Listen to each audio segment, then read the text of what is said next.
अक्सर आप लोगों ने देखा होगा कि लोगों को उनकी प्रॉपर्टी, उनकी ज़मीन जायदाद, दुकानों से, उनकी ज़मीन से बेदखल कर दिया जाता है और वो व्यक्ति अपनी प्रॉपर्टी का कब्ज़ा वापस पाना चाहता है। इसी तरह से कई बार प्रॉपर्टी मूवेबल प्रॉपर्टी होती है, कार हो सकता है, स्कूटर हो सकता है, कोई गहने हो सकते हैं, कुछ और प्रॉपर्टीज़ हो सकती हैं। तो जो व्यक्ति उस प्रॉपर्टी का मालिक है, उससे कोई और व्यक्ति किसी भी तरह से उस प्रॉपर्टी को छीन लेता है, otherwise in the process of law, और वो उस प्रॉपर्टी को वापस पाना चाहते हैं। क्या प्रक्रिया है? आज बेसिकली हम इसी विषय में बात करने वाले हैं। इस संबंध में हमारे पास प्रावधान स्पेसिफिक रिलीफ एक्ट में प्रोवाइड किया है। तो इसमें कुछ सेक्शंस हैं जो कि सेक्शन नंबर 5 से लेकर 8 तक दिए हैं। उन सभी को हम डिस्कस करेंगे और जानने की कोशिश करेंगे कि क्या रेमेडी अवेलेबल है ऐसे लोगों के पास जिनकी प्रॉपर्टी उनसे छीन ली गई है। इस कॉन्टेक्स्ट में एक सेशन मेरा ऑलरेडी मौजूद है यूट्यूब पर। अगर आपने नहीं देखा है तो डिस्क्रिप्शन में मैं उसका लिंक शेयर कर दूंगा, तो आप देख लीजिएगा। मैं हूं राकेश कपूर और आप देख रहे हैं जुडिशियल कॉम्पिटिशन टाइम्स की लाइव सेशन। हाँ, इससे पहले आज प्रोसीड करें इस सेशन में, वो सभी लोग जो लोग जुडिशियल एग्जामिनेशन की तैयारी कर रहे हैं वो मेरी ऑनलाइन कोचिंग क्लासरूम्स को ज्वाइन कर सकते हैं by visiting my website judicialcompetitiontimes.in। और अगर आपने अभी तक मेरे चैनल को सब्सक्राइब नहीं किया है तो सब्सक्राइब कर लीजिए। चैनल का नाम है राकेश कपूर।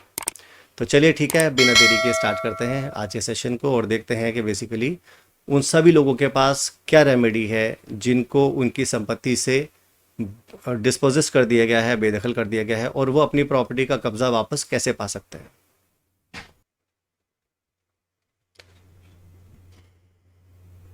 तो चलिए ठीक है, स्टार्ट करते हैं आज के सेशन के साथ। और हमारे पास यहाँ पर पार्ट नंबर 2 में जो चैप्टर नंबर 1 दिया है, इसमें recovering of position of property के बारे में बात की गई है। यानी कि अगर कोई भी प्रॉपर्टी है और उसका कब्जा हमको लेना है, उसकी रिकवरी करनी है, तो हम कैसे कर सकते हैं, उसी के विषय में यहाँ पर हमारे पास वेरियस प्रोविजंस दिए हैं। और जो प्रोविजंस है वो सेक्शन नंबर 5, 6, जैसे कि आप स्क्रीन पर देख सकते हैं, 7 और 8 में प्रोवाइड किए हुए हैं। और क्योंकि 9th ऑनवर्ड्स हमारे पास चैप्टर नंबर 2 स्टार्ट हो गया, तो बेसिकली यहाँ पर बस हमें सेक्शन नंबर 5 से लेकर 8 तक के प्रोविजंस को ही देखना है और इन्हीं को ही ध्यान में रखना है। तो चलिए ज़रा फटाफट से स्टार्ट करते हैं और देखते हैं हमारे पास क्या क्या प्रोविजंस हैं। सेक्शन नंबर 5 बेसिकली ये कह रहा है कि अगर कोई भी इमूल प्रॉपर्टी है और आप उसका रिकवरी लेना चाहते हो तो कैसे ले सकते हो, उसके कॉन्टेक्स्ट में उनका कहना है अगर कोई भी पर्सन किसी भी स्पेसिफिक इमूल प्रॉपर्टी के कब्जे के लिए एंटाइटल्ड है और वो उसको रिकवर करना चाहता है, तो रिकवर वो उसी तरह से कर सकता है जिसके बारे में प्रावधान सीपीसी में दिया है। सो अगर आप किसी भी इमूवेबल प्रॉपर्टी का पोजीशन लेना चाहते हैं, रिकवर करना चाहते हैं वापस, तो उसके लिए प्रोसीजर हमारे पास सीपीसी पे जो दिया है वही आपको फॉलो करना है। तो यहाँ पर उन्होंने कोई प्रोसीजर पर्टिकुलरली नहीं बताया कि हमें कैसे रिकवर करना है। हाँ, उन्होंने बता दिया कि आप अगर आप स्पेसिफिक इमूवेबल प्रॉपर्टी का कब्जा लेना चाहते हो तो फिर आप सीपीसी के प्रोसीजर को फॉलो करें। तो उसके लिए फिर मुझे एक अलग से सेशन बनाना पड़ेगा सिविल प्रोसीजर पर, तो उसमें मैं डिस्कस करूंगा। अगर आप चाहेंगे तो कमेंट बॉक्स में ज़रूर मेंशन कर दीजिएगा, मैं उसके लिए एक स्पेसिफिक सेशन डिफरेंट बना दूंगा ताकि आपको मालूम चल जाए। अब क्योंकि यहाँ पर मैं डिस्कस कर रहा हूँ स्पेसिफिक रिलीफ को, तो मैं अभी सीपीसी के प्रोविजंस पर स्विच नहीं कर रहा हूँ, अदरवाइज आप कंफ्यूज हो जाओगे। नेक्स्ट सेक्शन जो है हमारे पास वो है सेक्शन नंबर 6। सेक्शन नंबर 6 बहुत ज़्यादा इंपॉर्टेंट है और एग्जामिनेशन में, जुडिशरी के एग्जामिनेशन में क्वेश्चन बहुत ही ज़्यादा पूछा जाता है। तो इसको मैं आराम से पढ़ा रहा हूँ, आपको कोई जल्दबाजी नहीं है, इसलिए आप स्क्रीन पर देखते रहिए और आराम से कंसंट्रेट कीजिए, चीज़ें अच्छे से समझ में आ जाएंगी। यहाँ पर बेसिकली क्या हो रहा है, suit by person dispossessed of immovable property. अगर किसी पर्सन को उसकी प्रॉपर्टी से बेदखल कर दिया गया है और वो उसका कब्जा वापस लेना चाहता है, तो क्या वो उसके लिए मुकदमा ला सकता है? वो कहते हैं हाँ जी ला सकते हैं। तो लेकिन वो लाएगा कैसे और किन किन कंडीशंस पर लेकर आएगा? तो उस कॉन्टेक्स्ट में हमारे पास प्रोविजन ये दिया है, if any person is disposes without his consent of immovable property otherwise then due process of course of law. कहने का मतलब ये कि कभी कभी क्या होता है, कोई पर्सन जोर जबरदस्ती से किराएदार को, किसी और पर्सन को उसकी प्रॉपर्टी से डिस्पोजेस कर देता है। मैं यहाँ पर ये नहीं कह रहा हूँ कि जिसको डिस्पोजेस किया है वो उस प्रॉपर्टी का मालिक होना चाहिए। वो मालिक है नहीं है इस बात से कोई फर्क नहीं पड़ रहा, बस हमें इतनी सी बात देखनी है कि क्या किसी व्यक्ति ने बिना कोई कानूनी प्रक्रिया को फॉलो किए जोर जबरदस्ती से उसकी कंसेंट के बगैर उस आदमी को उस प्रॉपर्टी से निकाल दिया है कि नहीं निकाल दिया। अगर निकाल दिया है तब हमारा सेक्शन नंबर 6 लागू होता है। तो वो कहते हैं अगर कोई भी पर्सन को हमने डिस्पोजेस कर दिया है उसकी कंसेंट के बगैर, और जो प्रॉपर्टी थी वो इमूल प्रॉपर्टी थी। इमूल प्रॉपर्टी का मतलब होता है ज़मीन जायदाद वाली प्रॉपर्टी, दुकानें, ज़मीन जायदाद, मकान, फ्लैट, ये सब चीज़ें। Otherwise then due process of law, कानून की प्रक्रिया को फॉलो ही नहीं किया, आपने कोई नोटिस नहीं दिया, आपने कोर्ट ऑफ लॉ में जाकर कोई मुकदमा नहीं डाला, और फिर अपनी बाहुबली को शो करके, अपनी मसल पावर शो करके गुंडे भेजकर आपने खाली करवा लिया, या चोरी से चुपके से आपने ताले तोड़कर कब्जा वहां पर कर लिया। अब ऐसा व्यक्ति जिसको डिस्पोजेस किया है वो क्या कर सकता है? ही और any person through whom he has been in possession or any person claiming through him may by suit recover possession thereof, notwithstanding any other title that may be set up in such suit।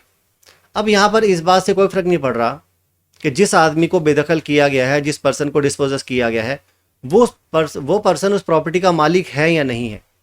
मान लो एक आदमी किराएदार है और उसने किराया नहीं दिया 2 महीने से 3 महीने से, कुछ दिनों के लिए वो किराएदार घर से बाहर चला गया। पीछे से मकान मालिक ने कहा भाई इसका सामान उठा के बाहर फेंको, तो उसने क्या किया, पीछे से ताला तोड़ दिया, सामान उठा के बाहर फेंक दिया और अपना ताला लगा दिया। जब किराएदार वापस आया तो उसने देखा अरे मेरा सामान तो बाहर पड़ा हुआ है। तो मकान मालिक कहने लगा भाई देखो हमारा ज़मीन थी, हमारा मकान था, हमने तुम्हें निकाल दिया, कहीं और जाकर देख लो। अब क्या मकान मालिक उसे निकाल सकता है, या किराएदार ये सोचेगा कि नहीं मैं तो सिर्फ किराएदार हूँ तो मुझे निकाल दिया तो निकाल दिया? क्या वो कानूनी रूप से वहाँ पर कब्जा वापस मांग सकता है? क्या कोर्ट ये देखेगी कि क्योंकि लैंडलॉर्ड तो मालिक ही था इसलिए वो निकाल सकता था? तो इस केस में ऐसा नहीं है। अगर मकान मालिक को किराएदार को निकालना है तो उसका एक तरीका दिया है, आप सूट लेकर आइए, एविक्शन सूट लेकर आइए। एविक्शन के लिए भी कुछ ग्राउंड्स हैं, जैसे पर्सनल यूज़ है, कोई किराया नहीं दिया, इस तरह की मैटर्स हैं। अगर वो मैटर्स हैं तो आप कोर्ट के थ्रू एविक्शन सूट लेकर आइए और उसे निकालिए। ये नहीं है कि आप ताले तोड़िए या लाठी के बन पे, गन के बन पर आप उसे बाहर निकाल दें, ऐसा नहीं कर सकते। तो अगर ऐसा कुछ हुआ है तो वो अपने पोजीशन को वापस पा सकता है। इस कॉन्टेक्स्ट में वो कहते हैं आप सूट ला सकते हैं और रिकवरी वापस पा सकते हैं, लेकिन एक और कंडीशन साथ में लगाई है, नो सच सूट और no suit under this section shall be brought after the expiry of 6 months from the date of disposition. Important बात यहां पर यह है कि अगर किसी व्यक्ति को बेदखल किए हुए 6 महीने से ज़्यादा बीत चुके हैं तो फिर वो अपना कब्जा वापस नहीं पा सकता, क्योंकि इस सेक्शन के तहत, सेक्शन नंबर 6 के तहत वो सूट नहीं ला सकता। इस सेक्शन के तहत अगर वो सूट लाना चाहता है तो बड़ा इंपॉर्टेंट है कि 6 महीने से ज़्यादा ना बीते हों, यानी जो पीरियड ऑफ लिमिटेशन यहाँ दिया है वो 6 months का है। ये पहली बात है। दूसरा, उनका कहना है अगेंस्ट द गवर्नमेंट, और अगर आप कोई भी बेदखली अगर सरकार ने की है तो सरकार के खिलाफ आप कोई भी सूट नहीं ला सकते। तो 2 बातें हैं, अगर डिस्पोजिशन को 6 महीने से ज़्यादा बीत चुके हैं तो सूट नहीं लाएंगे। दूसरा, अगर डिस्पोजिशन गवर्नमेंट ने किया है तो भी उनके अगेंस्ट कोई भी सूट नहीं आएगा। तो ये दोनों बातों का आप ध्यान रखना, आपका मैटर कहीं इसमें तो नहीं फॉल कर रहा है, ये आप चेक कर लीजिएगा। आगे देखिए, हमारे पास तीसरा सबसेक्शन है और वो ये कहता है कि no appeal shall lie from any order or decree passed in any suit instituted under this section. यानी कि अगर इस सेक्शन में अगर आप कोई भी सूट लेकर आ गए और उसमें कोर्ट ने कोई भी ऑर्डर या डिक्री पास कर दी, उसकी आप अपील फाइल करना चाहते हो तो फिर उसकी अपील नहीं डलेगी। नॉर्मल केसेस में, सीपीसी में, सिविल प्रोसीजर कोड में अगर आप कोई भी सूट लेकर आते हो तो उसकी फर्स्ट अपील, सेकंड अपील वगैरह सब डलती हैं, वो आप as a matter of right file करते हो। लेकिन यहाँ पर आप सूट लाने से पहले ये ज़रूर देख लेना कि अगर कोई भी कोर्ट ने डिक्री या ऑर्डर पास कर दी है तो उसकी अपील नहीं डलेगी। Nor shall any review of any such order or decree shall be allowed. ना अपील डलेगी ना उसका कोई रिव्यू डलेगा, याद रखो, ना तो उसकी कोई अपील डलेगी ना ही उसका कोई रिव्यू डलेगा। तो मैं इसको हाईलाइट कर देता हूं, no appeal and no review, कुछ नहीं मिलेगा। ठीक होगी बात। सबसेक्शन नंबर 4 पर आता है, nothing in section shall bar any person from suing to establish his title in such suit and to recover possession देयरऑफ।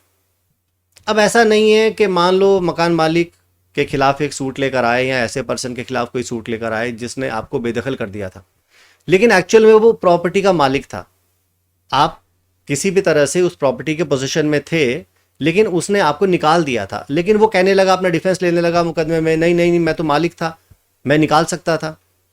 तो ये सेक्शन कहीं पर भी ऐसा कोई सूट लाने के लिए उसे रोक नहीं रहा जिसमें वो कोई भी रेमेडी या पोजीशन अपनी टाइटल के आधार पर मांग सकता है। अगर आप टाइटल के आधार पर मांगना चाहते हो तो आप दूसरा कोई और सूट लेकर आओ। स्पेसिफिक रिलीफ के सेक्शन नंबर 6 में टाइटल को देखा ही नहीं जाता। वहां पर सिर्फ इतनी बात देखी जाती है कि आपका जो कब्जा था वो कब्जा आपका लॉफुल था या नहीं था। अगर आप अपने प्रॉपर्टी के कब्जे में लॉफुली थे, आप मालिक हो या नहीं, तो आपको आपका कब्जा वापस दे दिया जाएगा। फिर सामने वाला व्यक्ति कोई और मुकदमा लेकर आएगा आपको डिस्पोजेस करने के लिए। यही कह रहा है सेक्शन नंबर 6। चलिए आगे आते हैं। आगे है हमारे पास section number 7, recovery of specific movable property. मैंने सेक्शन नंबर 5 में recovery of specific immovable property के बारे में बात की थी। सेक्शन नंबर 7 में मैं बात कर रहा हूं recovery of specific movable property के बारे में। मूवेबल मतलब जिसको मूव कर सकते हैं, चल संपत्ति, कार हो गई, आपका कोई फर्नीचर हो गया, आपके कुछ ऑर्नामेंट्स हो गए, कुछ व्हीकल हो गए, कुछ भी हो गया, इस तरह का कुछ भी हो सकता है। तो इसके कॉन्टेक्स्ट में वो कहते हैं अगर कोई भी व्यक्ति उस प्रॉपर्टी को पोजीशन पाने का हकदार है तो उसके लिए तरीका वही है जो कि सीपीसी में प्रोवाइड किया है। ठीक है, वही है जो हमारे पास सेक्शन नंबर 5 में था, प्रोसीजर वही है, मूल प्रॉपर्टी के लिए भी सेम है। यहां पर हमारे पास 2 एक्सप्लेनेशन दिए हैं। पहले एक्सप्लेनेशन नंबर 1 को देख लेते हैं। यहां पर वो कहते हैं जो ट्रस्टी होता है he may sue under this section for the position of the मूल property to the beneficial interest in which the person for whom he is trustee is entitled. देखो ट्रस्ट में क्या होता है, 3 लोगों का रिलेशनशिप होता है ट्रस्ट में। एक होता है प्रिंसिपल जो अपनी प्रॉपर्टी ट्रस्ट को दे देता है। ट्रस्ट किसी पर्टिकुलर पर्पस के लिए बनता है। उस ट्रस्ट का ऑब्जेक्टिव ये होता है किसी एजुकेशन इंस्टीट्यूशन को चलाना, हॉस्पिटल को चलाना, या किसी को कोई बेनिफिट देना कोई पर्टिकुलर टाइप का, गरीबों के लिए, अस्पतालों के लिए, कुछ भी ऐसा हो सकता है। तो अगर इस तरह का कुछ भी ट्रस्ट बनाया गया है तो उसमें जिस व्यक्ति के बेनिफिट के लिए बनाया गया है वो हो गया बेनिफिशियल इंटरेस्ट, बेनिफिशियरी हो गया वो पर्सन। तो ये जो ट्रस्टी है जिसके फेवर में प्रॉपर्टी का इंटरेस्ट क्रिएट किया गया था, उसके बिहाफ के ऊपर ये व्यक्ति पोजीशन मांग सकता है, ऐसा कह रहा है एक्सप्लेनेशन नंबर 1। एक्सप्लेनेशन नंबर 2 क्या कह रहा है, जरा देख लेते हैं। एक्सप्लेनेशन नंबर 2 कह रहा है a special or temporary right to present possession of मूल property is sufficient to support a suit under this section. कहने का मतलब ये है कि अगर किसी पर्सन का कोई स्पेशल राइट एग्जिस्ट कर रहा है, कोई टेम्पररी राइट एग्जिस्ट कर रहा है, तो ऐसा व्यक्ति भी उस मूल प्रॉपर्टी के संबंध में सूट ला सकता है। ऐसा जरूरी नहीं है कि तुम्हारे राइट जो है वो परमानेंट हो, ऐसा जरूरी नहीं है। हो सकता है तुमको कोई स्पेशल राइट दिया हो, उस स्पेशल राइट के तहत भी आप उसका कब्जा मांग सकते हो। ये भी इंपॉर्टेंट बात है, जरूरी नहीं है कि तुम उसके मालिक ही हो सकता है कोई राइट क्रिएट किया हो फॉर टेम्पररी और उसके बेस पर आप उसका कब्जा मांग रहे हो, तो भी आप कब्जा मांग सकते हो। तो इतनी सी बात सेक्शन नंबर 7 में लिखी है। नेक्स्ट आते हैं सेक्शन नंबर 8 पर। सेक्शन नंबर 8 ये कह रहा है liability of person in position not as owner to deliver to the person entitled to immediate position. देखो कभी कभी क्या होता है, आपको प्रॉपर्टी दे देते हैं, आप उसके मालिक नहीं हो, उस प्रॉपर्टी को वो व्यक्ति आके मांगता है जो उसका मालिक है। तो अब आपको वो प्रॉपर्टी उस व्यक्ति को जो उसका मालिक है लौटानी चाहिए कि नहीं लौटानी चाहिए? आप कहेंगे हाँ, जो मालिक है, जो व्यक्ति हमको देकर गया है तो हम उसी को लौटा देंगे। कभी कभी ये भी होता है कि मान लीजिए आपके पास कोई घड़ी है, वो घड़ी आपने एक वॉच मेकर को दे दी ठीक करने के लिए।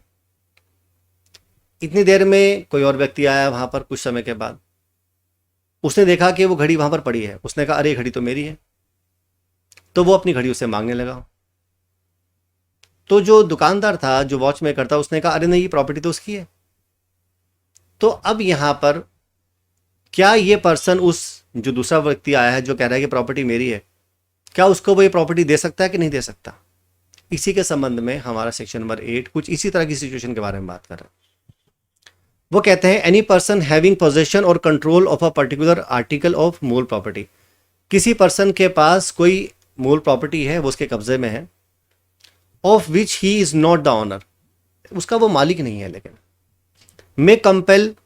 may be compelled specifically to deliver it to the person entitled to its immediate possession in any of the following cases। तो ऐसा कोई व्यक्ति जो किसी मूल प्रॉपर्टी के कब्जे में है लेकिन उसका मालिक नहीं है, तो कानूनी रूप से ऐसे व्यक्ति को हम कंपेल कर सकते हैं कि वो उस संपत्ति को उस व्यक्ति को दे दे जो संपत्ति का ऑनर है, जो पर्सन उस प्रॉपर्टी के लिए एंटाइटल्ड है। रातर यहाँ पर ऑनर तो वर्ड इस्तेमाल नहीं किया, उन्होंने कहा जो व्यक्ति उसके इमीडिएट पोजेशन के लिए एंटाइटल्ड है। अब वो कोई भी व्यक्ति हो सकता है, ऑनर भी हो सकता है और ऑनर नहीं भी हो सकता, वो डिपेंड करता है सर्कमस्टांस के ऊपर, फैक्ट्स के ऊपर। तो मैं बहरहाल उन फैक्ट्स और सर्कमस्टांस पर नहीं जा रहा हूँ, लेकिन कानून सिर्फ इतनी सी बात कह रहा है कि अगर वो व्यक्ति उसके इमीडिएट पोजेशन के लिए एंटाइटल्ड है, तो अगर आप उस प्रॉपर्टी के ऑनर नहीं हो और आप उसके पास वो प्रॉपर्टी है, तो आपको वो प्रॉपर्टी उस व्यक्ति को देनी पड़ेगी। हम आपको कंपेल कर सकते हैं कि आप वो प्रॉपर्टी उस व्यक्ति को दे दो जो उस प्रॉपर्टी के इमीडिएट पोजीशन के लिए एंटाइटल्ड है। ठीक है, अब वो कहते हैं हमारे पास ये 4 कंडीशन दी हैं, इन 4 कंडीशन में हम आपको कंपेल कर सकते हैं कि आपको वो प्रॉपर्टी उस व्यक्ति को देनी है। पहला, when the thing claimed is held by the defendant as agent और ट्रस्टी ऑफ द प्लेंटिफ, यानी कि जहां पर आपने प्रॉपर्टी जिस व्यक्ति को दी है और वो जो डिफेंडेंट है वो तुम्हारा एजेंट है या वो तुम्हारा ट्रस्टी है। प्लेंटिफ का वो व्यक्ति ट्रस्टी है या वो उसका एजेंट है। मान लो आप मुकदमा लेकर आ रहे हो, तो आप क्या बन गए? प्लेंटिफ। जिसके खिलाफ लेकर आ रहे हो वो क्या बन गया? डिफेंडेंट। अब ये जो डिफेंडेंट है जिसके खिलाफ मुकदमा लेकर आए हो, या तो वो तुम्हारा एजेंट होना चाहिए या वो तुम्हारा ट्रस्टी होना चाहिए। ये पहली कंडीशन है। दूसरा, when compensation in money would not afford the plaintiff adequate relief for the loss of the things claim, जो वस्तु जो मटेरियल आप क्लेम कर रहे हो, अगर वो व्यक्ति कहता है ये मैं प्रॉपर्टी तो तुमको नहीं देता, इसके बदले में मैं तुम्हें कुछ कंपनसेशन दे देता हूं, जो तुम्हें लॉस होगा उसको कंपनसेट करने के लिए मैं तुम्हें कुछ पैसे दे देता हूं। अगर आप ये कहते हो या प्लेंटिफ ये कहता है कि मुझे पैसा नहीं चाहिए, मुझे वही प्रॉपर्टी चाहिए, तो फिर वहां पर उस प्रॉपर्टी को रिस्टोर करने के लिए जो पर्सन उस प्रॉपर्टी के इमीडिएट पोजीशन के लिए एंटाइटल्ड है, हम उसे कंपेल कर सकते हैं कि आप उस प्रॉपर्टी उसको लौटा दो। ये दूसरी सिचुएशन है। तीसरी सिचुएशन हमारे पास ये है कि when it would be extremely difficult to ascertain the actual damage caused by its loss.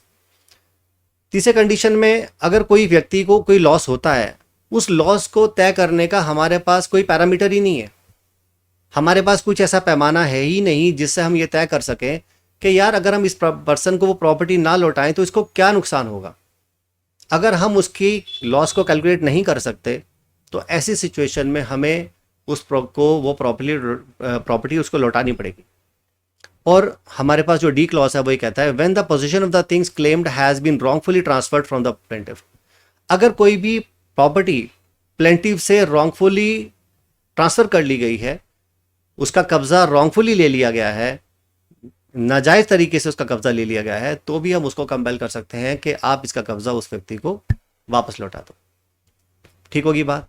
तो ये 4 कंडीशंस हैं हमारे पास। अब यहां पर उन्होंने कुछ एक्सप्लेनेशन भी दी है समझाने के लिए। वो कहते हैं अनलेस और अनटिल कॉन्ट्ररी इज प्रूव्ड, यानी कि अगर हम अदरवाइज कुछ और प्रूव ना करें, the court shall in respect of any article of the मूल property which is claimed in clause number B and C, यानी कि हमारे पास जो ऊपर ये जो 2 क्लॉज दिए हैं ना, बी और सी, बी में क्या है जहां पर कंपनसेशन अफोर्ड नहीं कर रहा एडिक्वेट रिलीफ, और दूसरे में हम एक्चुअल डैमेज को असरटेन नहीं कर पा रहे। इन 2 कंडीशंस के बारे में बात कर रहे हैं। अगर हमारी प्रॉपर्टी इनसे संबंधित है इस सेक्शन में, तो कोर्ट क्या प्रिज्यूम करेगी? कोर्ट ये प्रिज्यूम करेगी अगर इस तरह का मैटर है तो compensation in terms of money उन्हें एडिक्वेट रिलीफ प्रोवाइड नहीं करेगी, और ये भी प्रिज्यूम कर लेगी कि ये बहुत ही डिफिकल्ट है कि ऐसी प्रॉपर्टी अगर वापस ना लौटाई जाए तो उस आदमी को कोई भी डैमेज होंगे, लेकिन वो एक्चुअल डैमेज हम एक्सरटेन नहीं कर सकते कि वो एक्चुअल डैमेजेस हैं कितने। यानी जहां पर कोर्ट को ये लग रहा है कि डैमेजेस को कैलकुलेट करना बहुत मुश्किल है, तो ये प्रिजम्पशन कोर्ट ड्रॉ कर सकती है। 2 प्रिजम्पशंस यहाँ दिए हैं, 2 ड्रॉ कर सकते हैं। तो ये कुछ पर्टिकुलर तरीके बताए हैं जिन तरीकों को अडॉप्ट करके कोई भी पर्सन अपनी इमूल प्रॉपर्टी को वापस रिकवर कर सकता है लॉ में। ठीक है ना? इलीगल तरीका तो खैर ऑलरेडी वैलिड है ही नहीं। अगर उसको अपना भी लिया जाए तो जिस पर्सन को डिस्पोजेस किया गया है वो कानूनी रूप से अपना कब्जा वापस पा सकता है। सो आज के सेशन में इतना ही। बाकी जो चैप्टर नंबर 3 है जो कि स्पेसिफिक परफॉर्मेंस ऑफ कॉन्ट्रैक्ट के बारे में बात करता है। इस वीडियो जो नेक्स्ट वीडियो आएगा उसमें हम इस टॉपिक के बारे में डिस्कस करेंगे। तब तक के लिए आप मुझे परमिशन दीजिए। Thank you so much. जय हिंद, जय भारत।